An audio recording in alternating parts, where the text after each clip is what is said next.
కిమ్స్ ఆసుపత్రిలో చికిత్స పొందుతున్నటువంటి శ్రీతేజ్ అనేటువంటి అబ్బాయి ఎవరైతే ఉన్నారో సినిమా చూడడానికి వెళ్లి తొక్కిసలాటలో గాయపడ్డటువంటి శ్రీతేజ్ అనేటువంటి అబ్బాయిని పరామర్శించడానికి రావడం జరిగింది.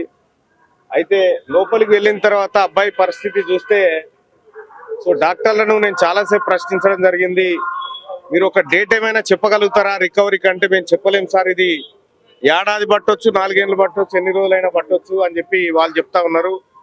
అబ్బాయి కంప్లీట్ గా అంటే కాన్షియస్ లో లేడు, కేవలం మనిషి మాత్రమే కదులుతా ఉన్నాడు తప్ప మిగతా అతని బ్రెయిన్ కి మేజర్ గా డ్యామేజ్ అయినట్టుగా డాక్టర్లు చెప్తా ఉన్నారు. అబ్బాయి త్వరగా కోలుకోవాలని మనమంతా అనుకున్నప్పటికీ ఇక్కడ పరిస్థితులు చూస్తూ ఉంటే అందుకు భిన్నంగా కనిపిస్తా ఉన్నాయి. తొక్కిసలాటలో అబ్బాయి తలపైన బలమైనటువంటి ఒత్తిడి జరిగినట్టుంది. దానివల్ల బ్రెయిన్ కి ఆక్సిజన్ అందక బ్రెయిన్ చాలాసేపు డిస్టర్బ్ అయింది. మళ్ళీ రికవరీ కావడానికి అంత ఈజీగా కావడం లేదు. సో ఏదేమైనప్పటికీ కూడా ఆ అబ్బాయి పరిస్థితి మాత్రం అగమ్య గోచరంగానే ఉంది.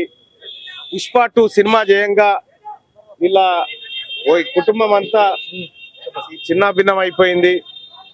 సో మరి సినిమా వాళ్ళు ఎంతమంది వస్తున్నారు, ఏం చేస్తున్నారు అనేది తెలియదు. కానీ మొత్తానికైతే ఈ బెనిఫిట్ షోలు, ఈ షోలు, ఆ షోలు అని చెప్పి ఈ కార్యక్రమాలు పెట్టి అభిమానులు ప్రజల ప్రాణాలతో చెలగాట మాడుతూ ఉన్నాయి సినిమా రంగాలు. ఈ అంశం మీద కూడా రేపు సభలో మాట్లాడాలనేటువంటి ఉద్దేశంతో ఇవాళ ప్రత్యక్షంగా చూసుకోవడానికి వచ్చిన రేపు మండల్లో ఈ అంశం పైన మాట్లాడతా ఈ సినిమాలు, బెనిఫిట్ షోలు, తద్వారా ఏది ప్రజల ప్రాణాలంటే లెక్క లేకుండా వ్యవహరిస్తున్నటువంటి సినీ పరిశ్రమ, వీటన్నిటి గురించి రేపు మాట్లాడడం కోసం ఇవాళ అబ్బాయిని చూడడం జరిగింది. అలాగే వాళ్ళ తండ్రి గారిని, ఆ పాపను కూడా పరామర్శించడం జరిగింది. సో నేను ఏదో పేపర్లో క్లిప్ చూసిన 1400-1500 కోట్లు కలెక్ట్ చేసింది పుష్ప అని చెప్పి, అందులో ఒక 10% అన్న ఈ అబ్బాయి కుటుంబానికి ఇవ్వాలి వాళ్ళు వచ్చిన లాభాలలో అని చెప్పి చెప్తాను. దాంతో వాళ్ళ కుటుంబాన్ని బాగు చేయలేం, కానీ ఇంకోసారి ఇటువంటివి చేయకుండా ఉంటారు.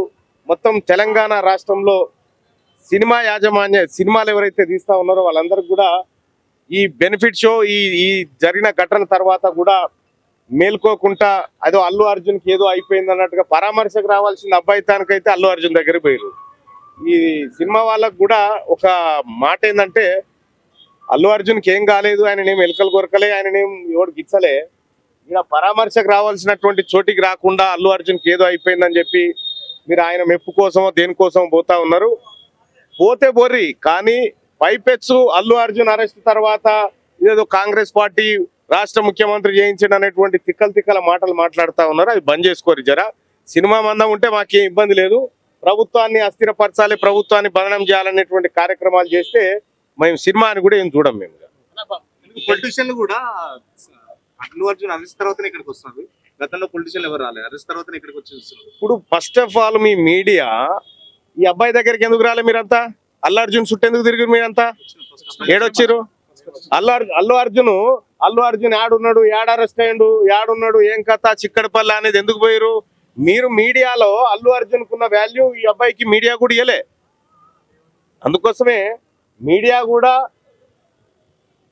ఏది న్యాయం, ఏది అధర్మం అనేది ఆలోచన చేయాలి. అల్లు అర్జున్ కున్నటువంటి అది ఏం కాలేని అట్లా తీసుకొని పోతే పాయే అని యాప చెట్ల సందులకి నొగాయన, బిల్డింగ్ మీదకి నొగాయన, సూది గుచ్చిరా నొగాయన, ఇక వేసుకపోతారా నొగాయన. సో ప్రజల ప్రాణాలు చాలా ఇంపార్టెంట్. అల్లు అర్జున్ అయినా ఎవరైనా కూడా మంచోళ్ళే. Thank you. ఇది మీడియా వైఫల్యం కూడా ఉంది. మంత్రులు కూడా ఎవరు పరామర్శించలే స్టార్టింగ్ లో అని కూడా వచ్చింది.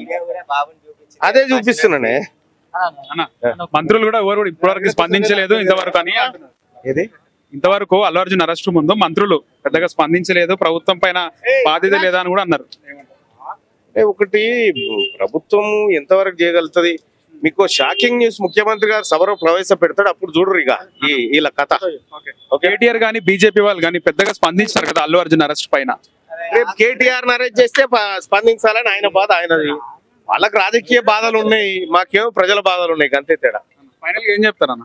సభలో ఏమో చెప్దామని సభలో రేపు మాట్లాడతా, ఇదే అంశం గురించి మాట్లాడతాను.